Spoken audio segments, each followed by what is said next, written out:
네, 안녕하세요. 직장인 경매 초보 락규입니다. 오늘은 강원도 속초에 있는 아파트에 대해서 좀 살펴보려고 하는데요. 이 물건 같은 경우 굉장히 재밌어요. 이런 물건들이 또 전국에 몇 개나 있는지 모르겠지만 이런 물건들이 있을수록 사실 저희에게 돈을 벌어다 줄 수 있는 그런 물건이라고 보여져요. 이거는 저희 이제 구독자분 중에 한 분께서 입찰을 하시려고 하다가 아무래도 부산에 사시기 때문에 이제 속초까지 왔다 갔다 하기가 힘들어서 결국에 포기는 하셨지만 오늘 결국 1억 900의 낙찰을 어떤 분이 받으셨어요. 그래서 안 가길 잘하신 것 같고, 이 물건을 소개시켜드리는 이유는 이 물건이, 자 밑에 보시면 아시겠죠? 미배당 보증금 매수인 인수, 그러니까 선순위 임차인이 있다는 얘기예요. 하지만 이 물건은 조금 더 자세히 살펴보면 선순위 임차인이 있을까요, 없을까요? 자, 이거는 좀 더 살펴보시죠. 자, 그러면 25.7평짜리 아파트가 감정가 1억 800이고요. 두 번 유찰돼서 5,200, 거의 5,300이죠.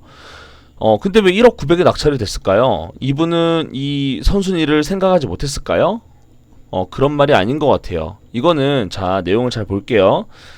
일단은 이 사건의 전입세대 열람서를 확인했을 때 전입세대 아무도 없다. 그렇다면 이분은 이미 뺐다는 얘기예요.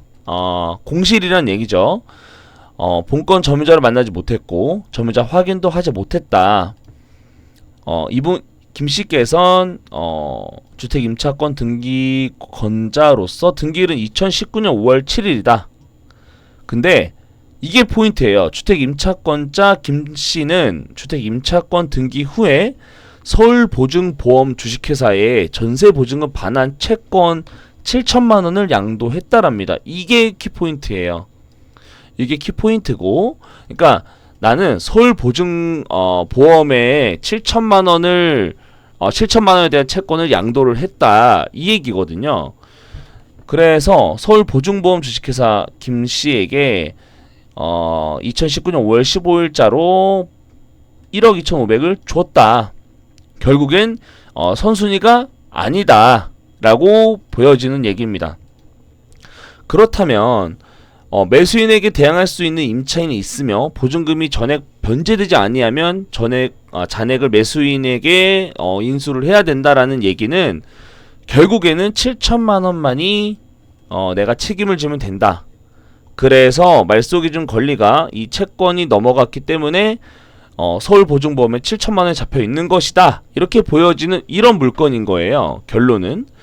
그래서 이게 보면은 서울보증보험에서 강제경매를 했고, 물론 김씨께서 1억 2,500이 잡혀있긴 하지만 이 권리를 서울보증보험에 줬기 때문에 7천만원에 여기 나와있는 것처럼 결국엔 7천만원에 이런 주택을 살 수 있다라는 얘기죠.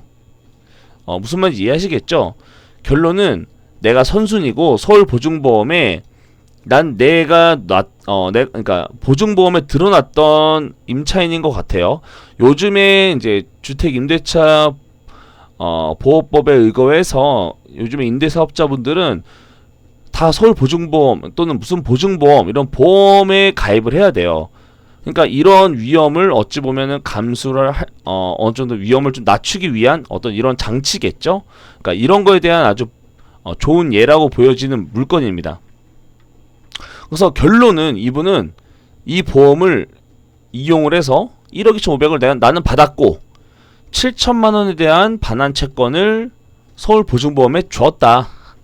그래서 결론은 서울보증보험에 7천만원 정도만 줄 여력이 있다면 이 물건은 입찰을 할 수 있다, 그런 말이죠.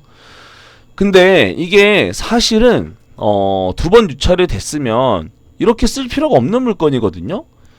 그게 무슨 말이냐면 우리가 보통 경매비용이라는 게 있잖아요. 경매 낙찰을 받았을 때 들어가는 경매비용, 그러니까 경매비용을 포함한 어떤 이런 7천만원에 대한 선순위 보증금, 선순위 이 금액을 더해서 요 정도만 썼어도 됐다는 얘기죠. 그러니까 한마디로 한 750이나 8천만원만 써도 충분히 낙찰을 받을 수 있었다, 그런 말입니다. 왜냐면 우리가 여기까지 자세하게 읽어보지 않는다면 또는 정확하게 확인하지 않는다면 우리는 이런 선순위만 봤으면 바로 뒤로 가게 눌러서 이 물건은 아마 패스를 했을 거예요. 근데 1억 900을 주고 낙찰을 받기에는 좀 과했다라는 제 판단이고요. 저 같으면은 뭐 넉넉 잡아서 이거 7천만 원을 줄 거를 생각한다면 경매비용이랑 이것저것 다 빼면 한 8천만 원의 낙찰 받았으면 한 3, 4천 정도 남지 않았을까. 물론 소득세 빼면은 한 2천 정도 남겠지만 어쨌든 한 4천 정도는 싸게 내가 구입을 할 수 있었던 이런 물건으로 보여지는데, 자, 이거 좀 지도나 한번 시세를 한번 볼게요. 지도로 보면요, 이렇게 바로 바닷가의 인근에 있는 아파트로 보여지고요.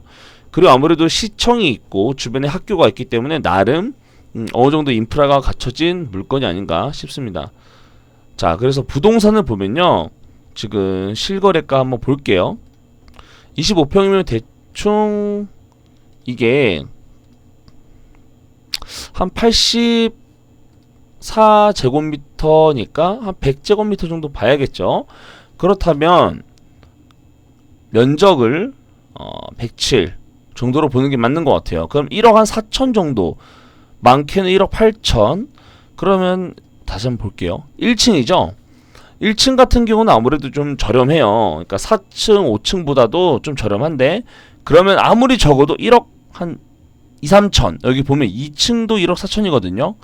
그러면 이거는 1억 3, 4천. 그러니까 1억 3천만 잡아도, 1억 3천만 잡아도, 물론 1억 9백이라고 하면은 2천만 원 정도 저렴하게 내가 낙찰을 받았다고 하더라도, 우리가 이런 선순위가 있을 거라는 어떤 조그만한 어떤 이런 위험이 있다고 보여지는 물건이라면 한 8, 9천의 낙찰을 받았어도 충분히 받을 수 있었던 물건이다. 근데 이분 같은 경우 1억 9백에 받았지만 이게 1억 한 2, 3천, 뭐 많게는 4천까지 되는 1억 한 2, 3천 정도 되는 물건을 8천에도 받을 수 있었을 텐데 1억 9백은 조금 아쉽다. 물론 좀 상대적으로 싸게 산 거일 수도 있겠지만 좀 아쉽다라는 표현이 좀 맞는 것 같고요. 자, 이게 보면은 12월까지는 뭐 들쑥날쑥해요. 근데 거래가 그래도 한 달에 뭐 한 3건씩은 꾸준히 있네요. 특히 이 정도 107제곱미터는 이게 2층도 1억 5,400이니까 대략적으로 1억 한 초중반 된다. 그러니까 1억 9백이면 싸게 산 거예요. 싸게 산 건 맞는데 이런 어떤 선순위가 있어 보니 이런 물건 같은 경우는 내가 이 보증금을 줄 수 있고 그 이후에 조금 더 내가 여유 있게 잡았을 때 한 8천 내지 9천 정도, 그 정도에 낙찰 받았으면 어땠을까 하는 아쉬움이 좀 있고요.